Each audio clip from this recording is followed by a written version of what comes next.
بسم اللہ الرحمن الرحیم۔ السلام علیکم ناظرین، آپ یوٹیوب چینل دیکھ رہے ہیں، میں عمران خان ہوں۔ 26 نومبر کو اسلام آباد ڈی چوک میں جو قتل عام ہوا، پاکستان کا میڈیا اس کی خبر نہیں دیتا۔ کشمیر کے اندر جو روزانہ کی بنیاد پہ گولیاں چلائی جا رہی ہیں، لوگ شہید بھی ہوتے ہیں، زخمی بھی ہوتے ہیں، پاکستان کا میڈیا اس کی خبر نہیں دیتا۔ بلوچستان کے اندر جو جبری طور پہ انسانوں کو لاپتہ کیا جاتا ہے، گمشدہ کیا جاتا ہے، پاکستان کا میڈیا اس کی خبر نہیں دیتا۔ مارنگ بلوچ کے ساتھ کتنی بڑی زیادتی ہو رہی ہے اس کی خبر نہیں دیتا۔ عالمی سطح پہ ہادی علی چٹھا اور ایمان مزاری کو ریکگنائز کیا جا رہا ہے، پاکستان کا میڈیا اس کی خبر نہیں دیتا۔ پاکستان کا میڈیا خبر دیتا ہے کہ جرنیل کا کتا مر گیا۔ یہ ہے پاکستان کے میڈیا کی کل اوقات۔ یہ اوقات آپ سب نے یاد رکھنی ہے، اور میڈیا جب بھی کبھی سکا سوترا بن کے آپ کے سامنے آئے تو آپ نے اس کو یہ اوقات یاد بھی دلانی ہے کہ جناب آپ نے ہمارے ساتھ یہ کیا تھا۔ شکر ہے سوشل میڈیا ہے، ورنہ کچھ بھی نہیں ہو سکتا تھا۔ عمران خان کے کیسز بھی رپورٹ نہیں کرتے پاکستان کے میڈیا والے۔ انہیں جناب پاکستانیوں سے زیادہ جرنیلوں کے کتے عزیز ہیں پاکستان کے میڈیا کو۔ سپریم کورٹ میں عمران خان صاحب کا کیس لگا ہوا تھا، تھوڑا سا میں اس کے بارے میں آپ کو بتا دوں کیونکہ پچھلے ویلاگ میں نے آپ کو اس کی تفصیلات بتائی تھی کچھ۔ تو ایک تو یہ ہے کہ عمران خان کو شفا انٹرنیشنل اسپتال منتقل کرنے، فیملی اور ذاتی معالج کی رسائی میں جو اسلام آباد ہائی کورٹ کے فیصلے کے خلاف اپیل میں سپریم کورٹ نے آج ہی عمران خان کی جانب سے وکالت نامہ جمع کرانے کی ہدایت جاری کر دی۔ ساتھ ہی کیس جلد مقرر کرنے کی عزیز بھنڈاری کی استدعا بھی آرڈر میں لکھ دی کہ ٹھیک ہے ہم جلدی کیس آپ کا سن لیتے ہیں۔ جسٹس محمد علی مظہر نے کہا کہ اگر آپ جلدی کیس لگوانا چاہتے ہیں تو جلد سماعت کی درخواست دائر کر سکتے ہیں کیونکہ یہ بینچ آئندہ ہفتے دستیاب نہیں ہوگا۔ پھر سپریم کورٹ سے جو خبر آئی وہ یہ ہے کہ عمران خان کی ملاقاتوں پر پابندی کے خلاف توہین عدالت کی درخواستیں سپریم کورٹ نے فریقین کو نوٹسز جاری کر دیے۔ Superintendent Adiala jail, home secretary Punjab کو بھی نوٹس جاری کیا گیا، ایڈوکیٹ جنرل اسلام آباد اور پنجاب کو بھی نوٹس جاری کیا گیا۔ سپریم کورٹ نے فریقین سے 3 ہفتوں میں جواب طلب کیا ہے۔ 3 رکنی بینچ نے اس کیس کی سماعت کی ہے، اور یہ جو کیس ہے اس میں سلمان اکرم راجہ صاحب تھے، بیرسٹر علی ظفر تھے، عزیز بھنڈاری صاحب تھے اور دیگر وکلا وہاں پہ موجود تھے۔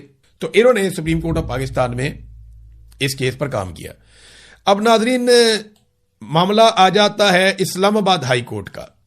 اسلام آباد ہائی کورٹ میں بھی عجیب و غریب سچویشن پیدا ہو گئی ہے۔ سلمان صفدر صاحب آتے ہیں عدالت میں تو جج صاحب کہتے ہیں جی مین کیس کے اوپر آ جائیں۔ وہ کہتے ہیں جی مجھے تو میرے کلائنٹ نے کہا ہی نہیں اس کے اوپر دلائل دینے کے لیے۔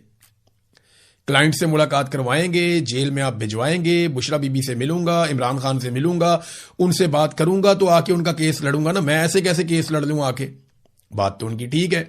اب ملاقات یہ لوگ کرواتے نہیں وکلا کی، ملاقات کروائیں گے تو عمران خان انسٹرکشن دے گا، وہ چیزیں باہر آئیں گی، لہذا وہ ملاقات کروانے سے ڈرتے ہیں۔ نظام جو ہے وہ عمران خان سے ملاقات نہیں کروا پا رہا۔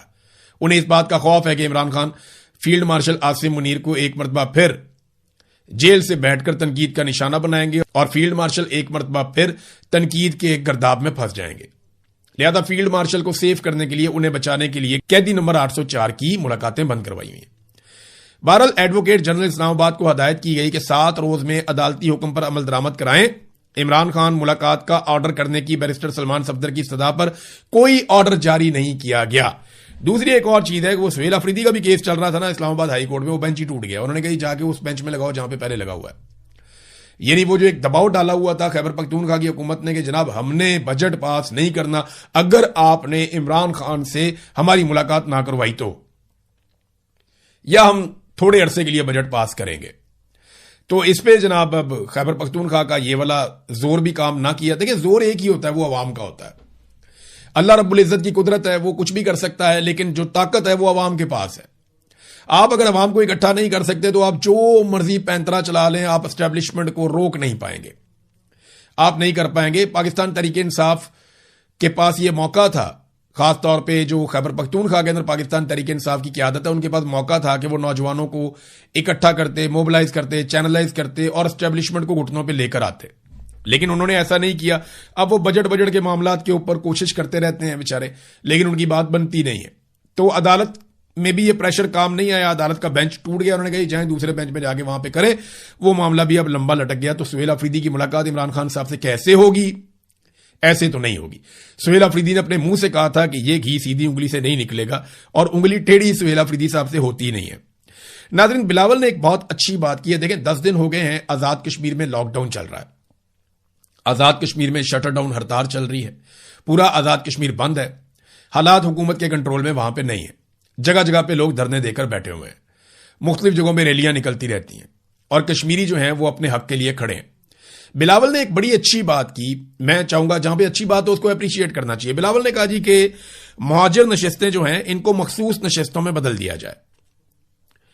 کوئی بھی صوبہ ہوگا اس کی آدھی سیٹیں آپ دوسرے صوبے میں رکھ لیں تو دوسرا صوبہ تو اعتراض کرے گا ہی نا۔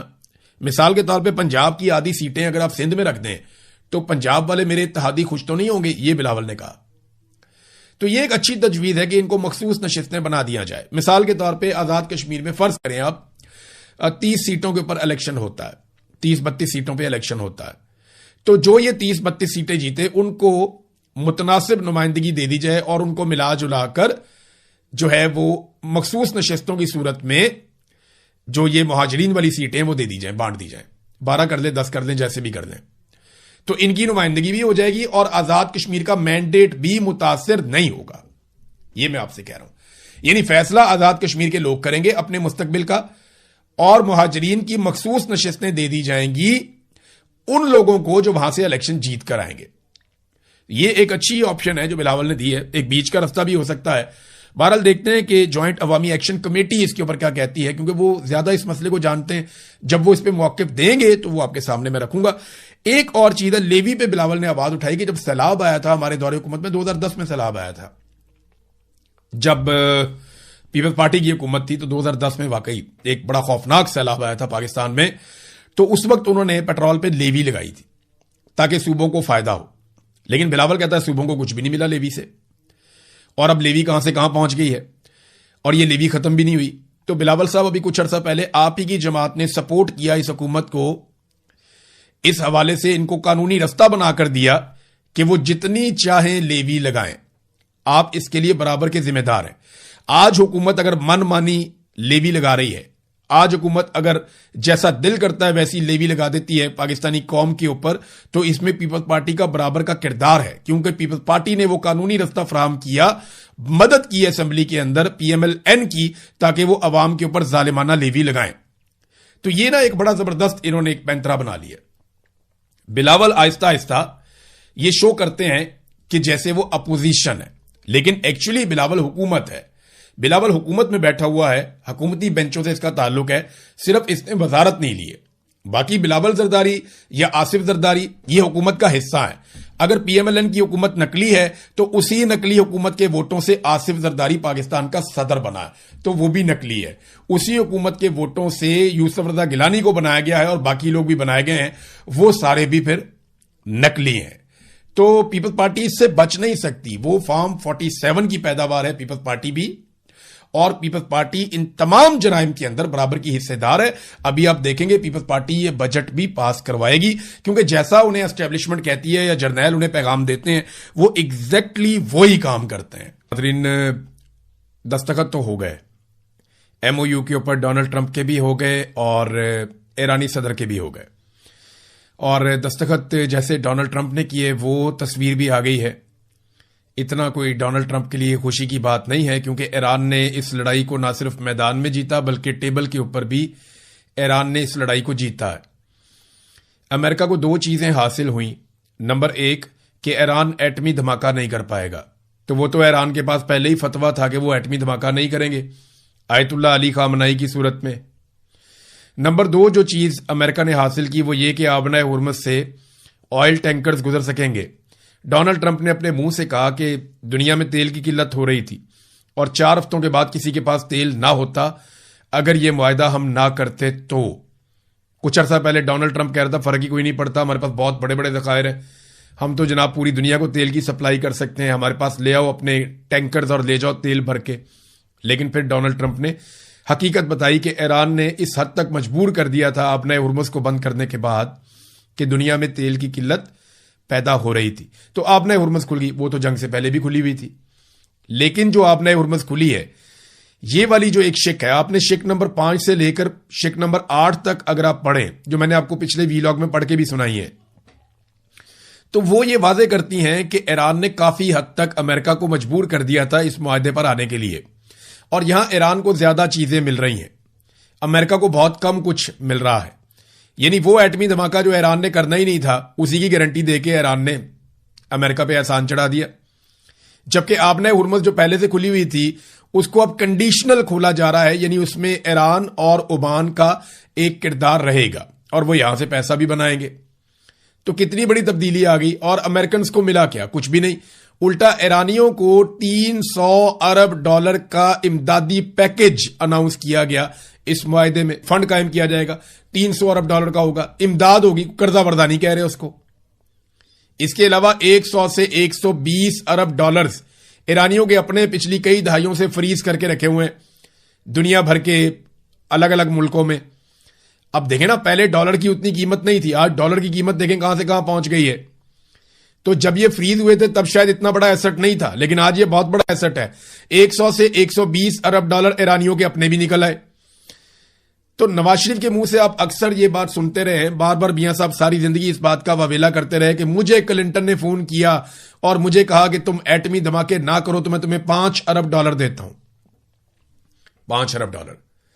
یعنی اتنے سستے لوگ ہیں یہ کہ انہوں نے اپنی قیمت بھی کتنی کم بتائی. قوم پہ احسان چڑھانے کے چکر میں $5 ارب میاں نواز شریف صاحب ساری زندگی قوم کو گنواتے رہے کہ مجھے بل کلنٹن $5 ارب کی پیشکش کر رہا تھا کہ ایٹمی دھماکے نہ کرو, ہم تم لوگوں کو $5 ارب دیتے ہیں.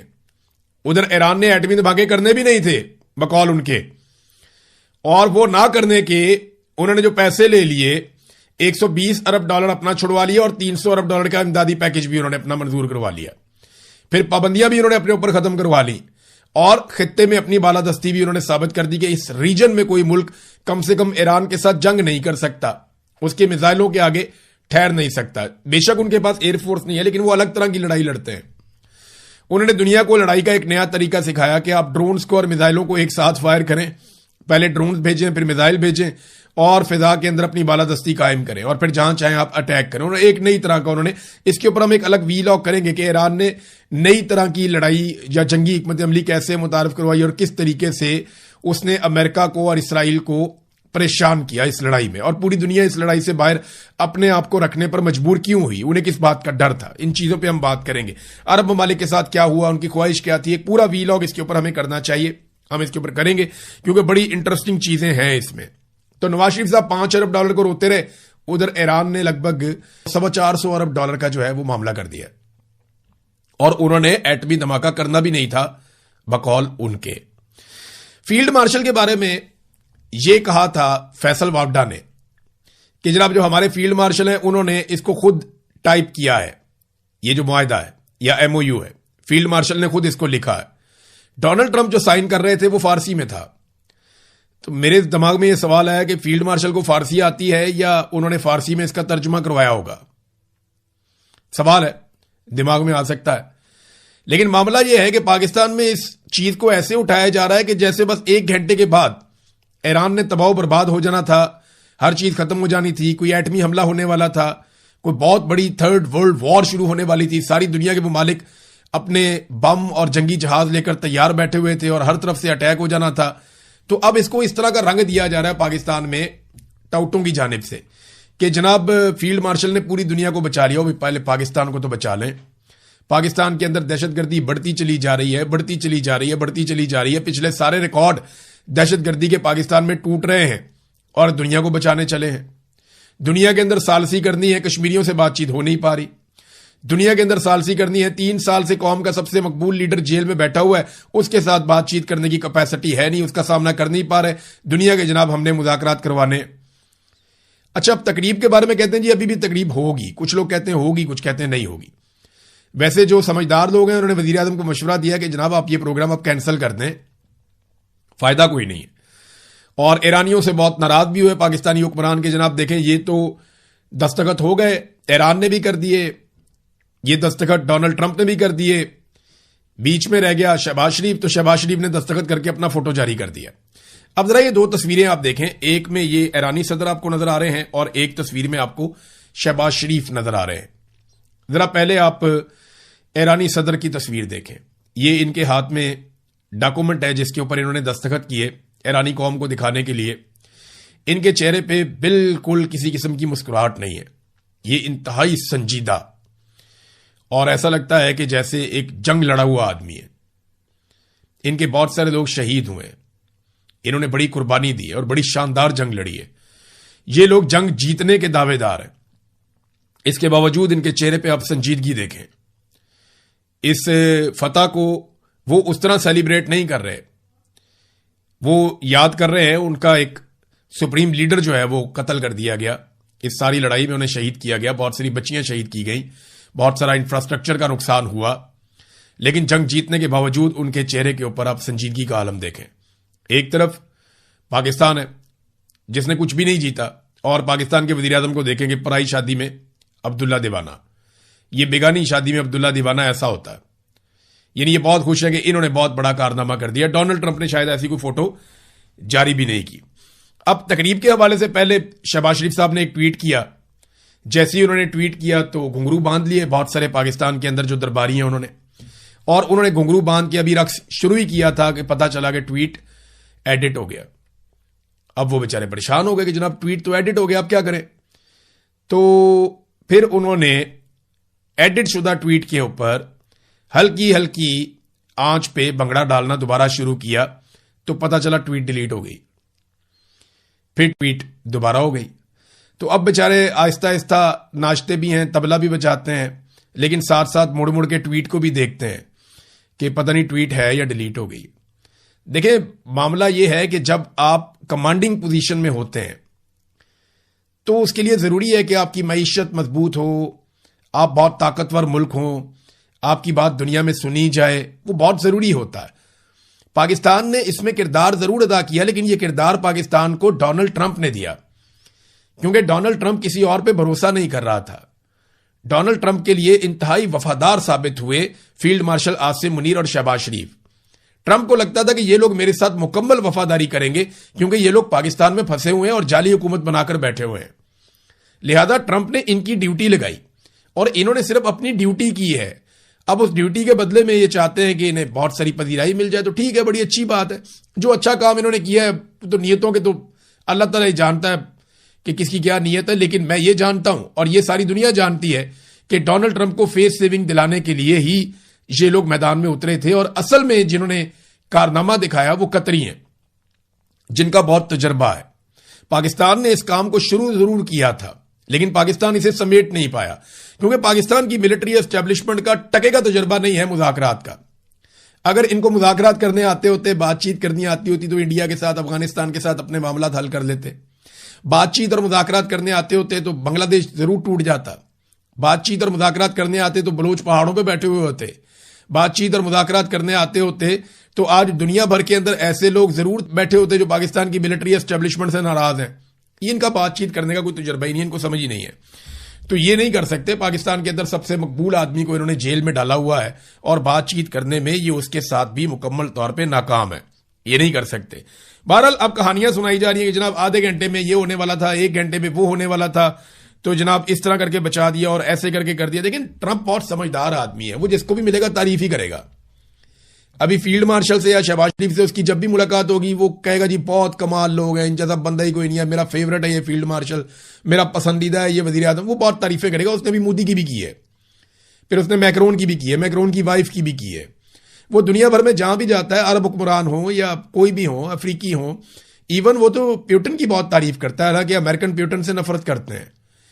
امریکنز جو ہیں وہ بہت نفرت کرتے ہیں روس سے کیونکہ انہیں بہت لمبے عرصے تک یہ پڑھایا گیا, تو وہ تو اس کی بھی تعریف کر دیتا ہے. تو ڈونلڈ ٹرمپ کا کوئی پتہ نہیں ہے, وہ تو ان کی تعریف کرے گئی. لیکن ابھی آنے والے دنوں میں کچھ اور چیزوں کا ہمیں اندازہ ہو جائے گا, خاص طور پہ یہ جو تقریب ہونی ہے یا نہیں ہونی. اب تقریب رہ کیا گئی پیچھے, یعنی اصل کام جو ہونا تھا